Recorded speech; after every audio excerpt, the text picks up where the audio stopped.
Last class में हमने concept किया था calls in arrears. Last class में हमने कॉन्सेप्ट किया था calls in arrears. Calls in arrears का मतलब क्या होता है? कंपनी ने पैसे मांगे और कुछ लोग पैसे टाइम से नहीं दे पाए, ठीक है, दे देंगे, नहीं देंगे तो क्या होगा वो आगे जाके हम सीखेंगे, उसको बोलते हैं फोरफीचर का टाइम आ गया, कंपनी फोरफीट करेगी शेयर। अलग कॉन्सेप्ट है। कॉल्स इन एरियर्स के बाद नेक्स्ट कॉन्सेप्ट जो हमें सीखना है कॉल्स इन एडवांस। ऐसा भी हो सकता है कुछ लोगों ने पैसे एडवांस में दे दिए, कि स्टेजेस होते हैं application, allotment, first call, second call. किसी ने हमें एक्स्ट्रा पैसे दे दिए कि अभी मैंने सिर्फ अलॉटमेंट मनी मांगी थी, उसने फर्स्ट कॉल भी दे दी, सेकंड कॉल भी दे दी। मैंने सिर्फ फर्स्ट कॉल मांगी थी, उसने सेकंड कॉल भी दे दी। जो पैसे आपने अभी मांगे नहीं वो भी अगर एडवांस में आ जाएं तो उसको बोलते हैं कॉल्स इन एडवांस।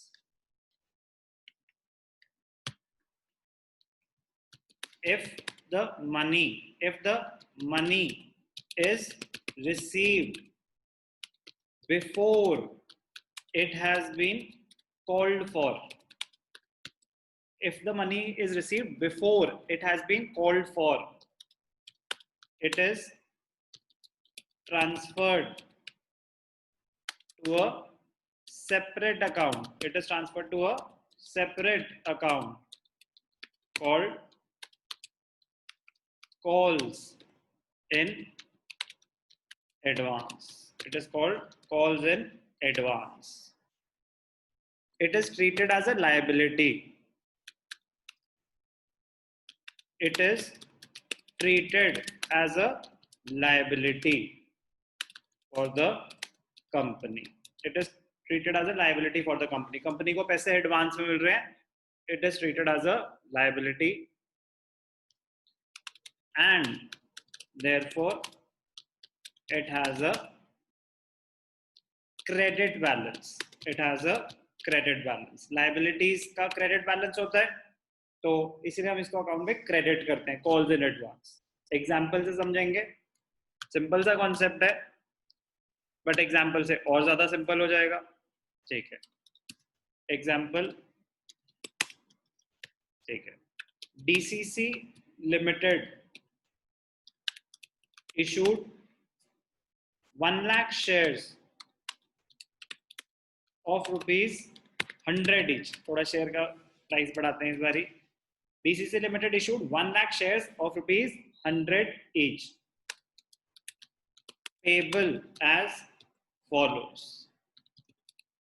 ठीक है। एप्लीकेशन 20,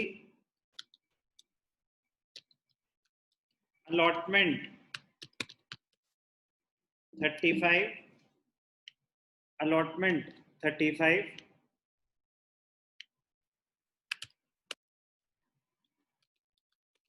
first call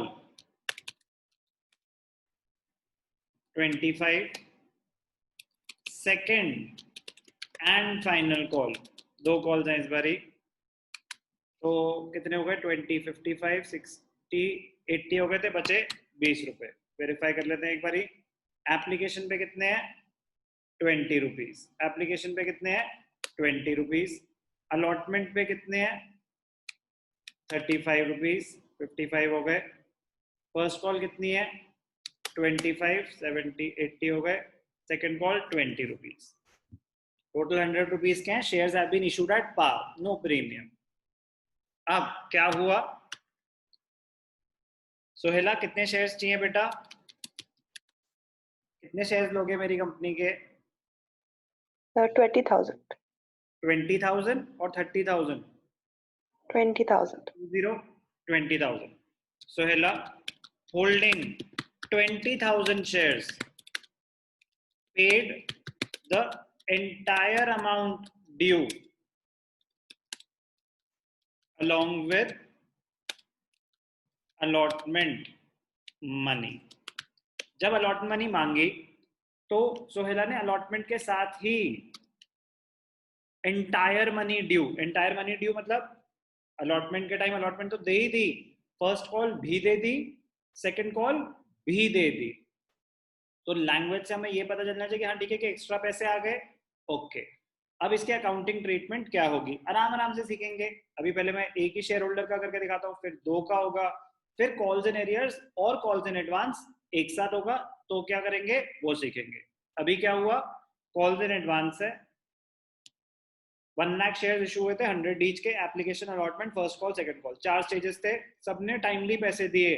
बट सोहेला holding 20,000 shares paid the entire amount due along with allotment money.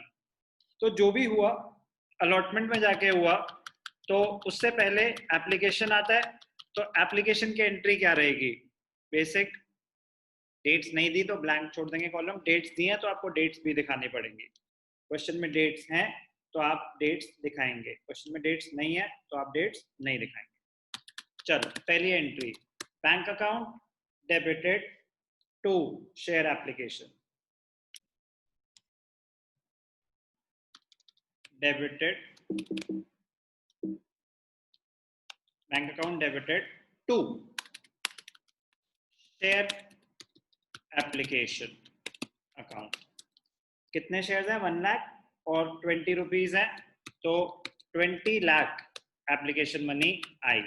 Please यार नरेशन अपने आप लिखेंगे, being application money of ₹20 per share received on 1 lakh shares. एक बार ही बस करके दिखा देता हूं, application money of ₹20 per share received on 1 lakh shares. ठीक है जी, बैंक टू शेयर एप्लीकेशन। अब नेक्स्ट स्टेज क्या होता है, application money transfer to capital, तो उसकी एंट्री क्या होगी, share application account debited to share capital account. तो 20 lakh, 20 lakh, narration application money transfer to capital. अब अलॉटमेंट के टाइम सोहेला ने एक्स्ट्रा पैसे दे दिए, वो तो बैंक के साथ दिखाएंगे।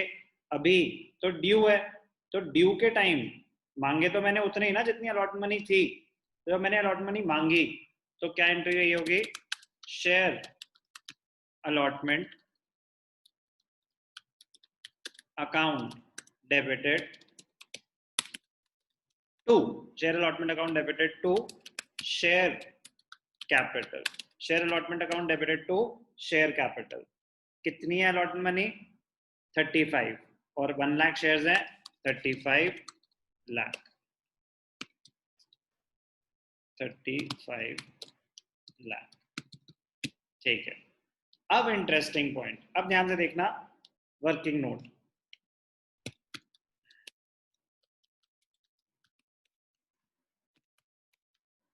माइंड में भी हो सकता था, बट बेटर होगा कि हम लिख के अगर करेंगे तो गलती होने के चांसेस खत्म हो जाएंगे। क्या है वर्किंग नोट का नाम, calculation of money received on allotment. Money due कितने मिलने चाहिए थे, 1 lakh into 35 is equal to 35 lakh. इतना तो पैसा मिलना चाहिए था, ठीक है जी, अमाउंट इन रुपीज 35 लाख तो मिलने चाहिए थे, कुछ एक्स्ट्रा मिल गए, ऐड करेंगे कॉल्स इन एडवांस, जो जो आपको एडवांस में आ गई वो आप ऐड कर दोगे। फर्स्ट कॉल 20,000 शेयर्स पे फर्स्ट कॉल एडवांस में आई, फर्स्ट कॉल थी कितनी, फर्स्ट कॉल 25, सेकंड कॉल 20, तो फर्स्ट कॉल 25, तो 20,000 शेयर्स पे 25 रुपीज एक्स्ट्रा आ गए, तो 5 लाख, 20,000 इंटू 25, 5 लाख रुपए फर्स्ट कॉल के एक्स्ट्रा आ गए।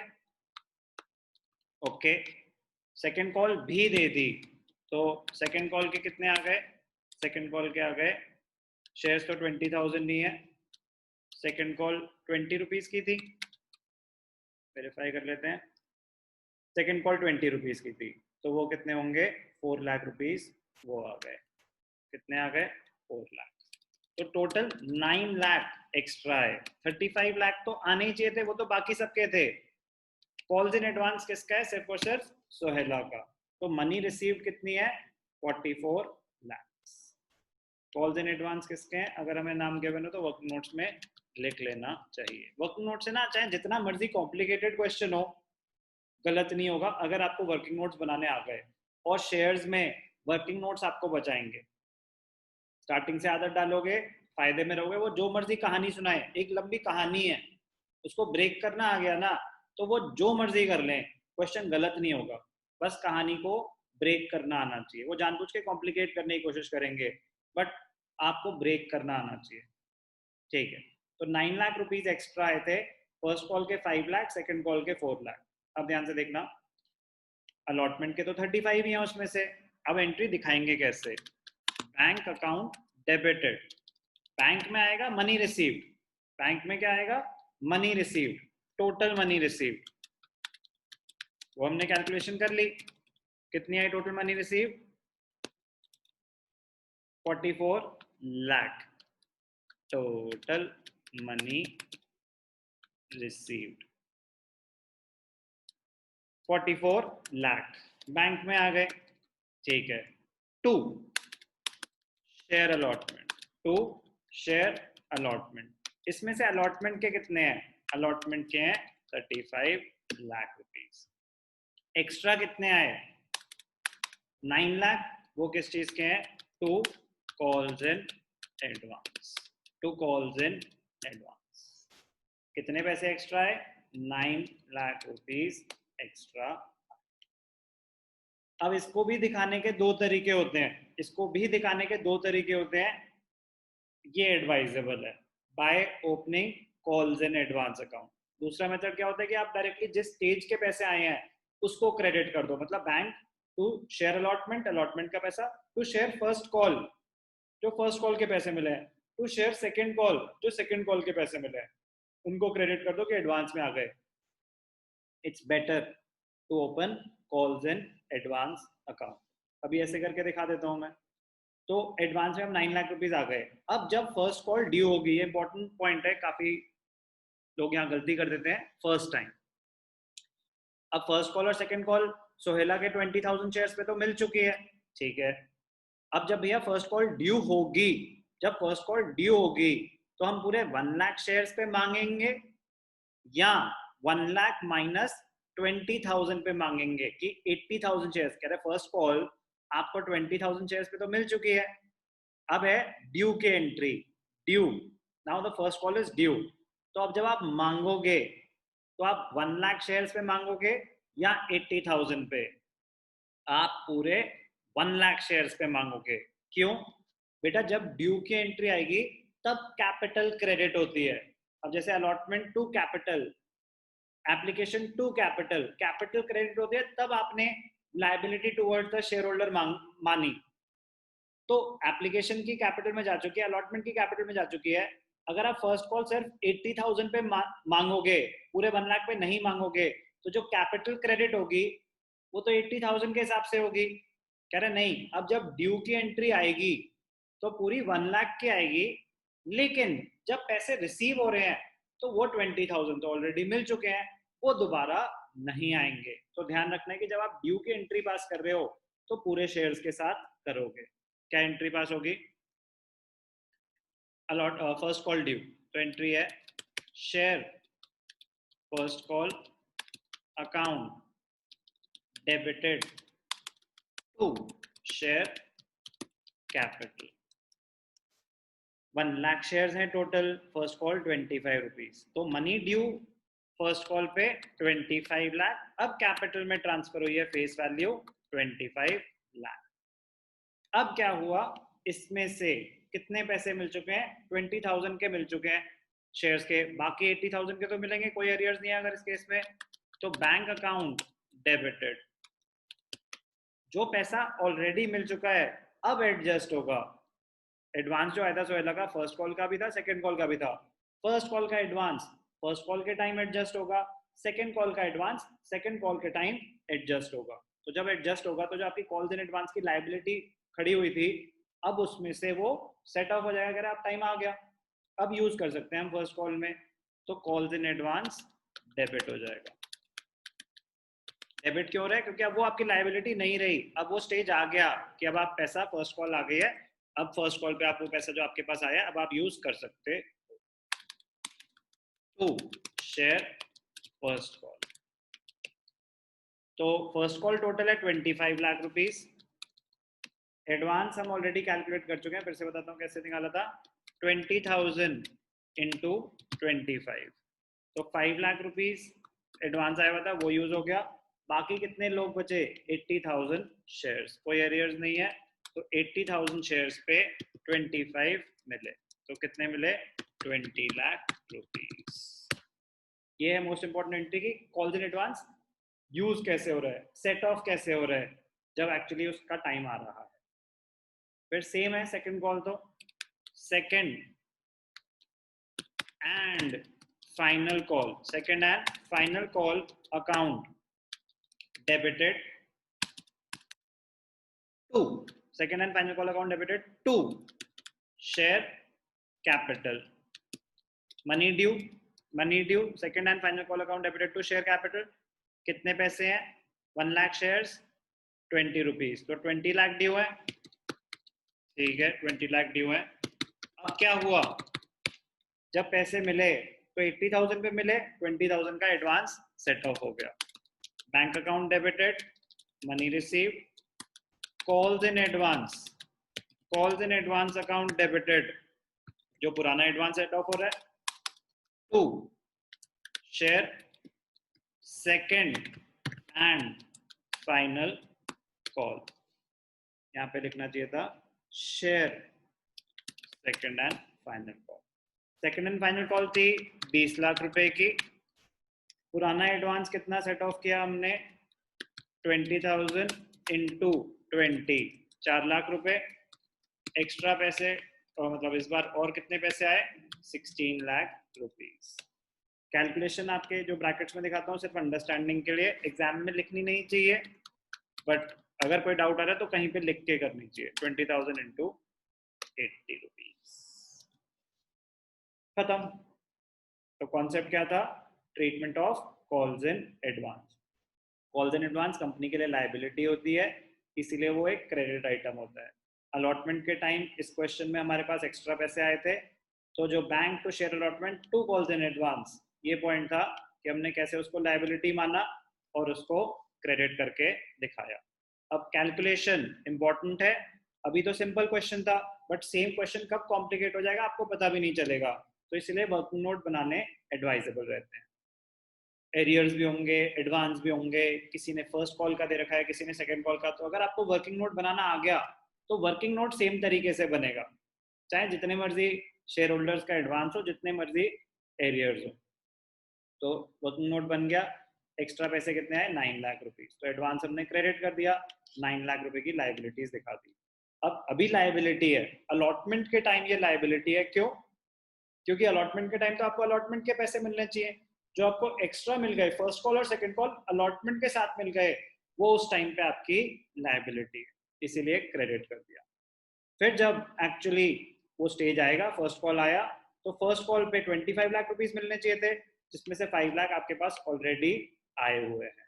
अब आपने वो उसको यूज करा है, तो आपकी वो लायबिलिटी खत्म हो गई, अब वो आपका डेबिट हो रहा है। तो कैसे उसको सेट ऑफ करते हैं और कैसे वो लायबिलिटी दिखाते हैं, ये दोनों पॉइंट ही इंपॉर्टेंट। 5 लाख हमने फर्स्ट कॉल के साथ सेट ऑफ कर दिए और 4 लाख हमने सेकंड कॉल के साथ सेट ऑफ कर दिए। तो calls in advance important concept है, अच्छा कॉन्सेप्ट है।